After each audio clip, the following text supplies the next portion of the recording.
Welcome to all. तो इस video में हम लोग समझेंगे बायोमॉलिक्यूल्स जो है क्लास 11th का एनसीईआरटी। तो यहाँ से हम लोग स्टार्ट करते हैं अपने चैप्टर्स को। तो जैसा कि हमने देखा है, ये साइटोलॉजी के अंदर आता है, जिसमें हम लोग हमारा सेल किस चीज़ से बना होता है इसके बारे में स्टडी करते हैं। तो अकॉर्डिंग टू एनसीईआरटी हम लोग लाइन टू लाइन स्टडी करेंगे, और अगर आपको कोई भी दिक्कत हो तो आप कमेंट में मुझसे क्वेश्चंस पूछ लेना, मैं उसको नेक्स्ट वीडियो में रिप्लाई दे दूँगी। ठीक है, तो चलिए। There is a wide diversity in living organism in our biosphere. Now a question that arise in our mind, all living organism made of same chemicals, that is element और compound. तो हमारे आसपास काफ़ी वाइड डाइवर्सिटी है living organism के। तो क्या सारे के सारे ऑर्गेनिज्म सेम टाइप के केमिकल से बने होते हैं, जैसे कि element and compound? So you have learned in chemistry how elemental analysis is performed. If we perform such an analysis on a plant tissue, animal tissue or microbial paste, we obtain a list of chemicals like carbon, hydrogen, oxygen and several others, their respective content per unit mass of living tissue. And if the same analysis is performed on piece of earth crust as an example of non-living matter, we obtain a similar list. तो हमारे आसपास जैसे plants हो गए, animals हो गए, microbial paste हो गए, तो सेम कंटेंट या सेम कंपोजिशन ऑफ एलिमेंट हमारे अर्थ में भी दिखाई देता है, और यानी अर्थ क्रस्ट में भी दिखाई देता है, और इन लिविंग ऑर्गेनिज्म में भी दिखाई देता है। बट क्या डिफरेंसेस है इन दोनों में? So what are the differences between the two list? तो in absolute terms no such difference could be made out. ऐसा कुछ खास डिफरेंस हमें नहीं दिखाई देता है। All the element present in sample of earth crust are also present in a sample of living tissue. तो जो भी सैंपल हमें दिखाई देते हैं अर्थ क्रस्ट में, वो सारे लिविंग टिश्यू में भी प्रेजेंट हैं। But however a closer examination reveals that the relative abundance of carbon and hydrogen with respect to other element in is higher in living organism than in earth crust. So क्या major differences है इन दोनों में? क्योंकि composition दोनों में ही same है, दोनों में सेम टाइप के केमिकल्स प्रेजेंट है, चाहे वो अर्थ क्रस्ट हो या लिविंग ऑर्गेनिज्म हो। सो यहाँ पे हमें एक डिफरेंस दिखाई देता है इनका नंबर्स। लाइक अगर देखते हैं कार्बन एंड हाइड्रोजन, तो इसके रिस्पेक्ट में अर्थ क्रस्ट के कंपेरेटिव लिविंग ऑर्गेनिज्म में इनका कंटेंट ज़्यादा होता है। सो उम्मीद है आपको समझ आया होगा। नेक्स्ट है how to analyse chemical composition. अब हम इसे कैसे एनालिसिस करते हैं, तो यहाँ पे देखते हैं। We can continue asking in the same way what type of organic compound are found in living organism. How does one go about finding the answers? To get the answer one has to perform a chemical analysis. तो हमें एक chemical analysis करना होता है, जिसके through हमें इनके chemical composition के बारे में पता चलता है। So we can take any living tissue, vegetable और piece of liver etc and grind it in trichloroacetic acid. तो हमें क्या करना है, लिविंग टिश्यू लेना है और इसे ट्राइक्लोरोएसिटिक एसिड, जिसका फार्मूला भी केमिकल फार्मूला यहाँ मेंशन है, using A mortar and pastel type of, ये जैसे हमारे घर में सिलवट्टे टाइप के होते हैं ना, वो छोटे से, ये खल डंटा भी ऐसे कॉमन लैंग्वेज वैसे बोलते, इमॉर्टल एंड पेस्टल। इसमें हमें इसे क्रश करना है। क्या क्या लेना है इसमें? लिविंग टिश्यू एंड साथ ही ट्राइक्लोरो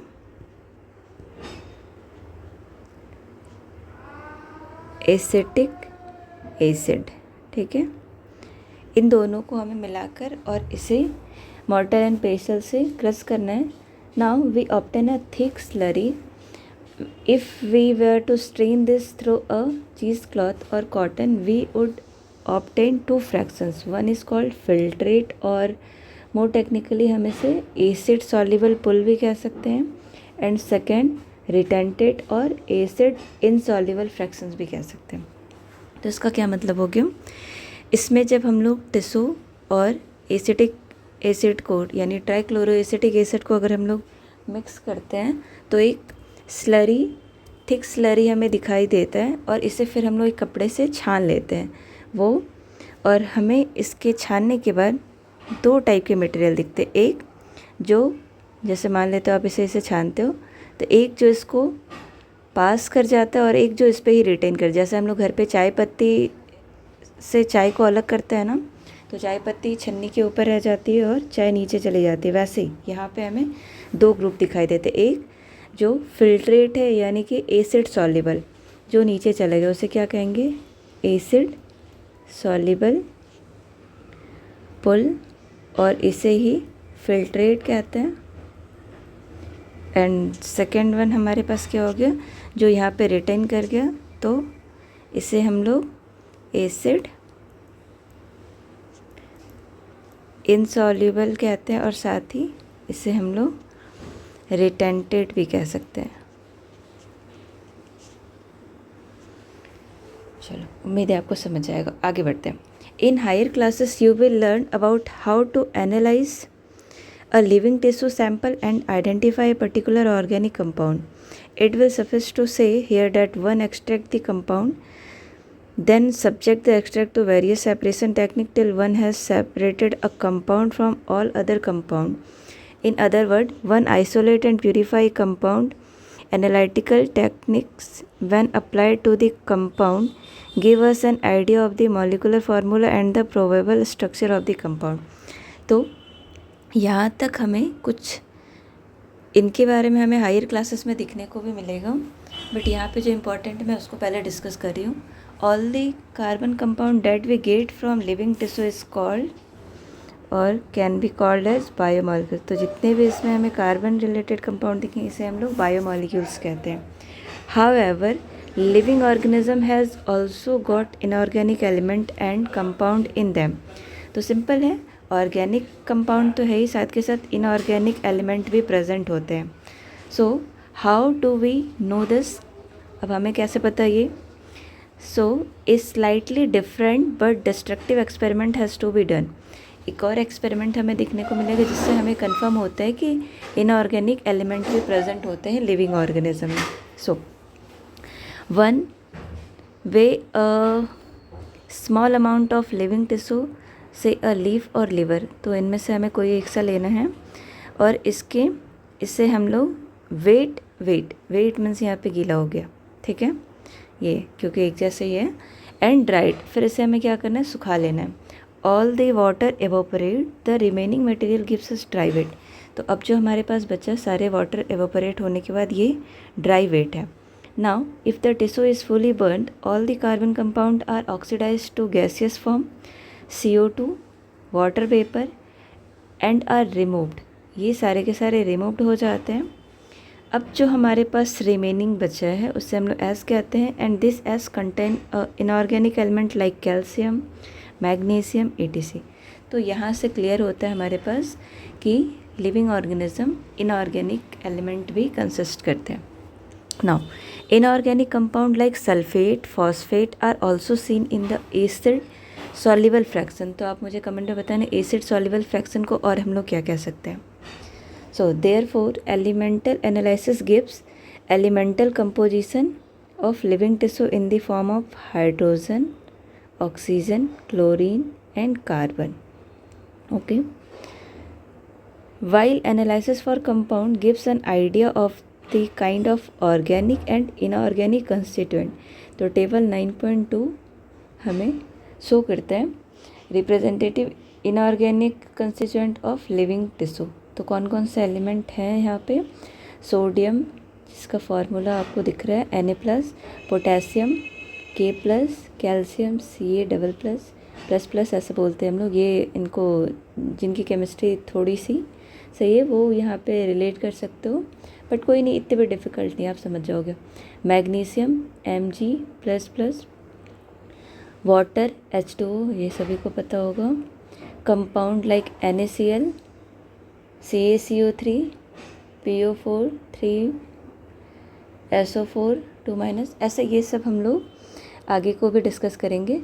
फ़िलहाल ये जो टेबल है बस आपको इसके लिए ध्यान रखना है कि ये इनऑर्गेनिक कंस्टिट्यूएंट जो लिविंग टिश्यू में प्रेजेंट होते हैं इनको रिप्रेजेंट कर रहे हैं, ठीक है। चलिए, now from A chemistry point of view one can identify functional group like तो अगर हम लोग इसे केमिस्ट्री पॉइंट ऑफ व्यू से देखते हैं तो इसे हम लोग aldehyde, ketone and aromatic compound के रिस्पेक्ट में बोलते हैं।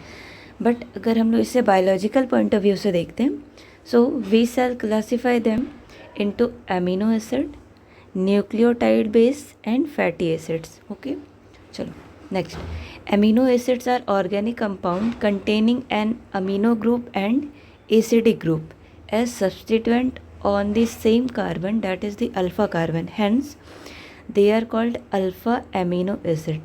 तो मीथेन जिसका कि फॉर्मूला होता है CH4, तो ये जो अमीनो एसिड है इसी के सब्सटीट्यूएंट है। अब क्या होता है तो देखो, दे आर सब्सटीट्यूटेड मीथेन। तो अभी हम लोग देखते हैं अमीनो एसिड कैसे बने। There are 4 substituent groups occupying the 4 valency. तो ये जो 4 वैलेंसी हमें दिखाई दे रही है मीथेन के, इसे हम लोग डिफरेंट ग्रुप से अभी लिखेंगे और ये हमारा बन जाएगा अमीनो एसिड। तो क्या होता है, occupying the 4 valency position, these are hydrogen. चलो, एक हो गया हमारे पास hydrogen, then second one is carboxylic group and then amino group. तो हम लोग इसे यहाँ पे लिख देते हैं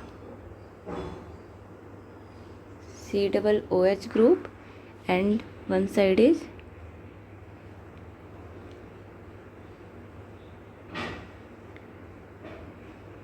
NH2 ग्रुप और एक हमारा होता है ये वेरिएबल, तो इसे हम लोग R ग्रुप भी कह सकते हैं। तो आप देखो, एक हो गया हमारे पास hydrogen, then carboxylic group, next one is amino group and a variable. तो आर हमारे लिए वेरिएबल हो जाएगा, इसको आगे समझ में आएगा आपको।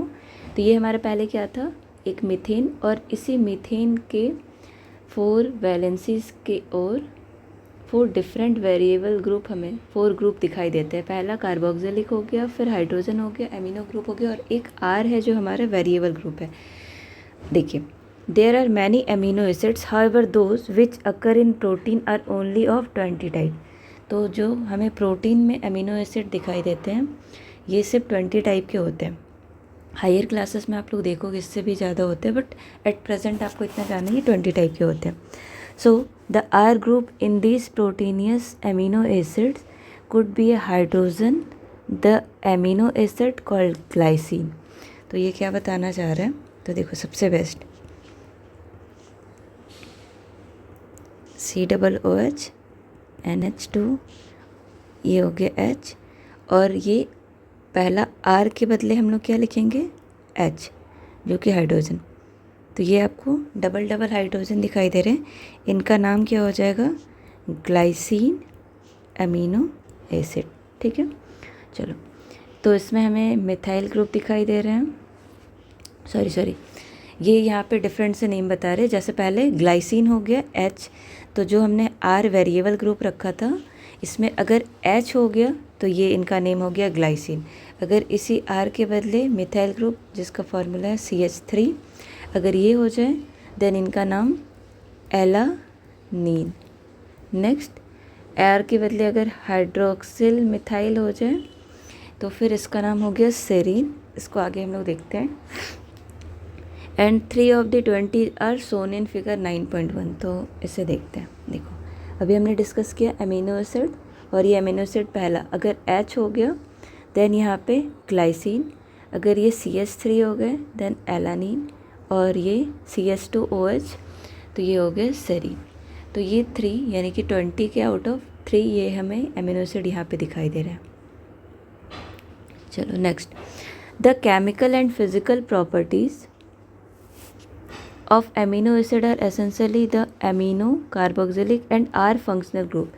Based on the number of amino and carboxylic group there are acidic, means ये भी different टाइप से हो सकते हैं। तो अमीनो एसिड हमें एसिडिक हैं जिनका एग्जाम्पल है ग्लूटामिक एसिड, बेसिक में हमें लाइसिन और न्यूट्रल में हमें वैलिन दिखाई दे रहे हैं। ठीक है, तो देखो 3 टाइप ऑफ अमीनो एसिड, पहला हो गया acidic, example glutamic, basic lysine and neutral valine. ठीक है, similarly there are aromatic amino acid like aromatic में हमें थोड़ा सा यहाँ पे आपको केमिस्ट्री की रिक्वायरमेंट होती है, बट कोई नहीं, मैं आपको समझा दूँगी। आप बट एक बार ही मुझे कमेंट में बता देना, तो इसके लिए सेपरेट वीडियो जिसमें कि ये बेसिक फंक्शनल ग्रुप और ये कुछ इनके केमिकल फार्मूलाज वगैरह बता दूँगी, ठीक है। तो ये आपको कुछ याद रखना है। एमिनो एसिड्स के यहाँ पे 4 ग्रुप हमने देखे, पहला एसिडिक, दूसरा बेसिक, तीसरा न्यूट्रल एंड चौथा एरोमेटिक अमीनो एसिड, ठीक है। चलिए next, a particular property of amino acid is the ionisable nature of NH2 and COOH group, hence in solution of different pH the structure of amino acid changes. तो जब हम लोग pH को change करते हैं तो डिफरेंट टाइप्स के structure हमें अमीनो एसिड्स के दिखाई देते हैं, यानी वो चेंज होते हैं। तो एक है हमारे पास ये ड्यूटराइन फॉर्म, ये क्या होता है, तो यहाँ पे देखो ये बीच वाले जो है ना बी, ये ड्यूटराइन है। तो ये कैसे पॉसिबल है, तो देखो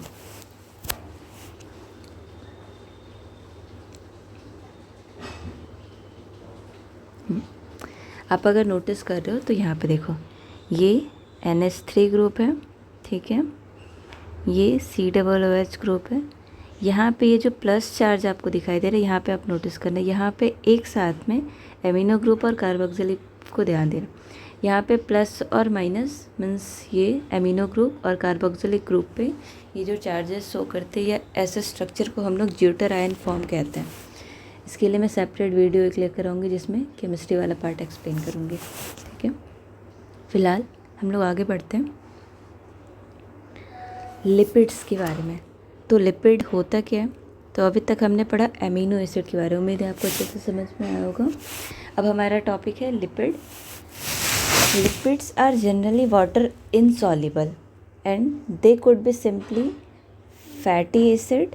ए fatty acid has a carboxylic group attach to an R group and the R group could be methyl. अब यहाँ पे क्या क्या हो जाता है, मिथाइल हो सकता है, देन इथाइल हो सकता है, और higher number of CH2 group means 1 carbon to 19 carbon तक यहाँ पे प्रेजेंट हो सकते हैं। For example palmitic acid has 16 carbon, यहाँ पे मैं लिख देती हूँ, palmitic acid has 16 carbon including carboxylic carbon. And second one is एरेक्नॉइड एसिड, इसमें 20। तो पाल्मिटिक एसिड में 16 कार्बन है एंड एरेक्नॉइड एसिड में 20 कार्बन एटम इंक्लूड है, कार्बोक्सिलिक कार्बन तो रहेंगे। Fatty acid could be saturated without double bond. तो ये सब थोड़ा केमिस्ट्री वाले इंक्लूड हो रहे हैं, डबल बॉन्ड कैसे होता है, सिंगल बॉन्ड कैसे होता है, ट्रिपल कैसे होता है, यहाँ पे देखते हैं। Fatty acid could be saturated without double bond, और अनसैचुरेटेड भी हो सकता है विद 1 और मोर C carbon carbon double bond, ठीक है। Another simple lipid is glycerol which is try hydroxy propane. मैं यहाँ पे इसको मेंशन करती हूँ। तो हमने कौन कौन सा लिपिड देखा, पहला मैं ये बता रही हूँ, palmitic 16 carbon, then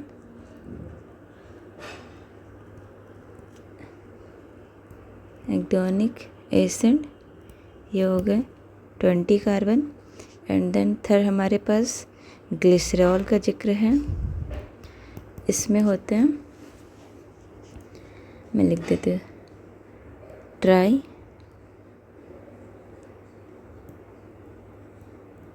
hydroxy propane, ठीक है। चलिए, मैनी लिपिड्स है both glycerol and fatty acid. तो बहुत सारे लिपिड्स ऐसे हैं जिनमें ग्लिसरॉल एंड फैटी एसिड दोनों ही होते हैं। Here the fatty acids are found esterified with glycerol, they can be then monoglyceride, diglyceride, it means ये अगर सिंगल ही है तो मोनोग्लिसराइड हो जाएगा, डाईग्लिसराइड्स हो सकता है, ट्राईग्लिसराइड्स हो सकता है, मीन्स 3। ये नंबर्स को शो कर रहे हैं, mono means single, di means 2, tri means 3। There are also called fat and oil based on melting point. तो ये फैट एंड ऑयल भी कहला सकते लाइक फैट एंड ऑयल, ये किस बेसिस पे, तो इनके मेल्टिंग पॉइंट के बेसिस पे। Oils have lower melting point, example gingelly oil, मैं इस पर कर देती हूँ जिंजली ऑयल ऐसा, and hence remain as oil in winter. Can you identify fat from the market, आप एग्जाम्पल बता सकते हो कोई ऐसा जो आप एज ए फैट यूज़ करते। Some lipids as oil in winter, यहाँ पे मैं कर रही हूँ। Can you identify fat from market, some lipids have phosphorus and phosphorylated organic compound in them. These are phospholipids. They are found in cell membrane. तो similar है ये, हमें सेल मेम्ब्रेन में, हम लोग सेल वाले चैप्टर्स को बताएंगे, वहाँ पे इसको रिपीट करते हैं। Then lecithin is one example. Some tissue specially the neutral tissues have lipid with more complex structure. Lecithin is one example, मैं यहाँ पे लिखते हैं। Living organism has a number of carbon compound in which heterocyclic ring can be found. तो मैं इस line को underline कर रही हूँ, इम्पॉर्टेंट है। इसमें हेट्रोसाइक्लिक रिंग प्रेजेंट होते हैं। Some of these are nitrogen bases like adenine, guanine, cytosine, uracil and thymine. इसे हम लोग क्लास 12 के मॉलिकुलर बेसिस में भी हम लोग वापस से डिस्कस करेंगे।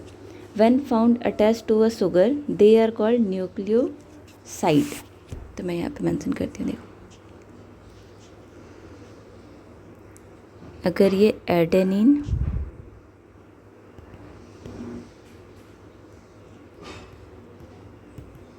ग्वानिन, साइटोसिन, यूरासिल, ये अगर शुगर के साथ अटैच है तो इसे हम लोग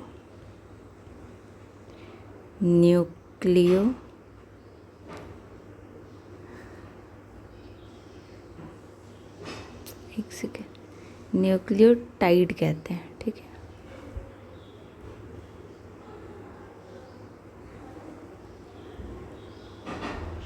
न्यूक्लियोटाइड कहते हैं, तो ये रहा। Then adenosine, guanine, thymine, uridine and cytidine are nucleoside. तो सिंगली इन्हें हम लोग न्यूक्लियोसाइड कहते हैं, और अगर इसमें फॉस्फेट शुगर ऐड हो जाए तो ये न्यूक्लियोटाइड हो जाता है। Adenylic acid, thymidylic acid, guanylic acid, uridylic acid and cytidylic acid are nucleotide. And nucleic acid like DNA, RNA consist of nucleotide only. DNA and RNA functions as genetic material. ये important है, जो हम लोग class 12 में genetics and molecular basis में से discuss करेंगे। तो उम्मीद है आपको समझ में आ रहा होगा। तो चलिए एक बार ये डायग्राम हम लोग अब देख लेते हैं, फिर हम लोग आगे बढ़ते हैं।